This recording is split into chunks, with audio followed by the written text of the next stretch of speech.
simply attack Israel, they would attack American assets in the Gulf, and they would attack the Gulf states themselves. He just didn't see this coming. But once it came, he's in a mess that I don't see how he gets out of. Yeah, it's very difficult to see how he gets out of it easily, certainly. Professor Mearsheimer, always good to have your... What happens when Piers Morgan sits down with Professor John Mearsheimer to discuss Donald Trump, Iran, and the growing consequences of this conflict? In this conversation, Mearsheimer delivers a blunt analysis of the strategic situation and raises serious questions about whether Washington fully understood what it was getting into. He challenges the idea that this could simply become a quick and decisive victory and explains why Iran may have far more options than many expected. The discussion gets especially interesting when they examine Trump's calculations, Israel's influence, and the difficult question of how the United States can actually get out of the conflict. Before we dive into the full story, comment where you're watching from, and don't forget to like and subscribe so you don't miss the next one. Let's get into it. Well, we begin today's coverage with Professor John Mearsheimer, a regular visitor to Uncensored, who's written and spoken about all of this for decades. Professor Mearsheimer, welcome back to Uncensored. I'm glad to be here, Piers, and I'm glad to see that you've recovered from your fall. Thank you. Nearly there, nearly there. Back in the studio, down to one crutch, and life goes on, thankfully. Let me just ask you straight off the top. A lot of people on the sort of vehemently pro-Israeli side tend to say, why do you keep making this about Israel? Why do you keep talking about Israel? When they themselves constantly talk about Israel, and from my perspective, often try and silence legitimate debate about Netanyahu's government and what they're up to by branding people who criticize it in any way anti-Semitic and so on. You can't escape the Israeli influence, not least in this war in Iran, right? I think that Israeli influence and the Israel lobby's influence in leading the United States into this war is quite obvious. There's just an abundance of evidence that Israel pushed us into this war and that the lobby helped. And of course, whenever that happens and somebody points it out, that person is accused of being an anti-Semite or a self-hating Jew. But this is ridiculous. The question is whether the evidence supports the claim or not. And the debate should be fought over the evidence, not devolved to name calling, which of course exactly is what is happening here. But the fact is, Piers, there's overwhelming evidence that the lobby and Israel itself helped in a major way to push the United States into this war. Well, we just have to take Marco Rubio, the Secretary of State, at his own word before he was persuaded that he hadn't said what he'd said, because he said it on camera, and he said that when asked why did America have to preemptively strike at Iran, he said because America had been notified by another country, clearly Israel, that they were going to attack Iran, and that the inevitable consequence would be that Iran would respond against American interests, including military bases in the Gulf and so on, and therefore America had to get in first and preemptively go in with the Israelis. It seemed at the time very convoluted, but very revealing too, because as we now know from Antony Blinken, I've talked about this many times on the show since he said it, because it's so relevant, I think, Netanyahu had tried to do this with both Presidents Obama and Biden. He'd said, look, I'm going to attack Iran. Are you with me or not? And they both said no. And then he didn't attack Iran. And so there are many who do believe that Netanyahu, we saw Trump, I think, 8 times in the run-up to this war, that he basically bamboozled, maybe not bamboozled, but forcefully persuaded Trump that he was A, going to do this, and B, America had to be with the Israelis. Yeah, I think it's not only Secretary of State Rubio who said that, but the Speaker of the House, Mike Johnson, said it. And furthermore, Lindsey Graham, who is a super supporter of Israel, has said that he worked hard with Prime Minister Netanyahu to give Netanyahu advice on how to convince President Trump to attack Iran. So you see all sorts of evidence of Netanyahu's fingerprints on this war. We're now at a stage in this war where thousands of Marines have now been dispatched to the conflict zone. The Iranians, who must know they can't compete with the Americans and Israelis with their combined military firepower in the air or at sea or anywhere else, frankly, militarily, but they can compete in this strategic economic way. Do you agree with that?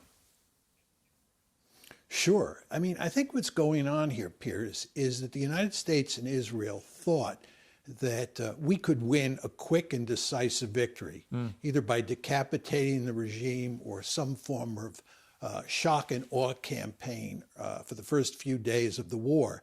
And the Iranians would then throw up their hands and they would submit to our demands. And in fact, President Trump has said that he was told that there was a good chance that the Iranians would close down the Strait of Hormuz, but he ignored that warning because he thought we would win a victory before that became a viable option for the Iranians. But what's happened here is that we did not achieve a quick and decisive victory, and we're now in a long war, a war of attrition. And that's a war that the Iranians prepared for, and that's a war that the Iranians are in an excellent position to prevail in. If you think about the various steps up the escalation ladder that we can take, what you see is that the Iranians can match us at every point, and they can cause not only enormous damage for the countries in the region and for the United States military forces that are located there, but maybe even more importantly for the international economy. They have the ability, as you go up the escalation ladder, to tank the international economy. This would be catastrophic. So we are now in a situation, having failed to achieve a quick and decisive victory, where we could lose in a really serious way. So if you were advising Donald Trump, which is, I have to say, at the unlikely end of the expectation ladder, but if you were, what advice would you give him? He clearly, I think, wants to get out of this, but he doesn't seem to really know how he can do that, which doesn't look like a crushing defeat or retreat. What would you advise him to do, which would be a skillful and achievable way of extricating America from this war? I've thought long and hard about this, and I've talked to a number of very smart people, a number of my friends who are what I would call spinmeisters. They can figure out almost always how to get out of a mess. And I don't think anybody can come up with a good solution for solving this problem. What most people say is that what President Trump should do is declare victory and get out. I mean, he can do that, but it will be seen as a humiliating defeat for the United States. And furthermore, you run into the problem that the Iranians themselves might not agree to end the war. The United States can quit, but the Israelis and the Iranians may continue fighting. And again, as I said, the Iranians have a lot of cards to play here. They can do a lot of damage. So even if we walk away, it's not clear that that solves the problem. And then again, where I started, the United States will look like it suffered a humiliating defeat. So I think that President Trump has got himself into a situation where there is really no good exit strategy. Yeah, that's the way I see it. And I'm still completely baffled why politically, never mind anything else, he thought this was a good time to take the biggest gamble he's ever taken, because he's got the midterms coming. You know, already he was looking like he might lose the House. He could lose the Senate over this. And then that's pretty much it. You know, as a president, if you don't have any control of any part of Congress, there's not much you can do. You can fly a few executive orders around, but otherwise, you're extremely limited in your power. And of course, the other irony of this is that Russia is already emerging as one of the big beneficiaries of what is going on, because the sanctions have been lifted. They're making enormous amounts of money from this, which could carry on the longer it goes on. And you've got to look at it and say, how does a war you've launched against Iran that ends up with Russia benefiting with higher prices for its own stuff, degraded Western sanctions against it, and potential Chinese backing for new projects. How does any of that be a win for the United States? Well, it's not. But to get to your initial point as to how he could have possibly got himself into this mess, I think it's very important to understand that he thought that the Iranian regime was very vulnerable. It was very weak. Yeah. And that the United States could cause it to topple with great ease.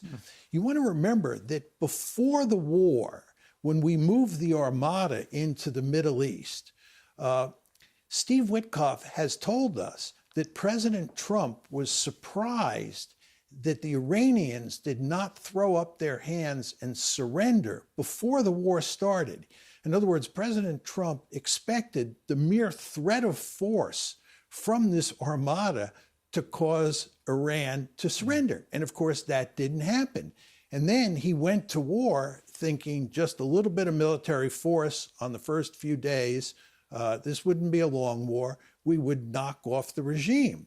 And I think that his success in Venezuela, where he was able to kidnap Maduro and put an end to that conflict very quickly, gave him additional confidence that he could, in a sense, float like a butterfly and sting like a bee.